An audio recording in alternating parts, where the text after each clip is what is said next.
ত্রয়োদশ জাতীয় সংসদ নির্বাচন উপলক্ষে বিভিন্ন মিডিয়াতে বিভিন্ন খবর আসতেছে। বিভিন্ন জায়গায় দেশীয় অস্ত্র এবং আগ্নেয়াস্ত্র মজুত করা হচ্ছে। আমাদের প্রশাসনিক ভাইয়েরা বিভিন্ন জায়গা থেকে এদেরকে গ্রেপ্তার করতেছে এবং উদ্ধার করতেছে। নির্বাচন আনন্দমুখর হবে, প্রতিযোগিতামূলক হবে, এটাই স্বাভাবিক।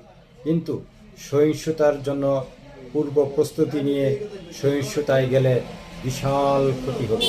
হ্যাঁ, নির্বাচন পারপাস, আলোচনা, সমালোচনা, উত্তেজনা থাকবে, কিন্তু সীমা লঙ্ঘন করে নয়।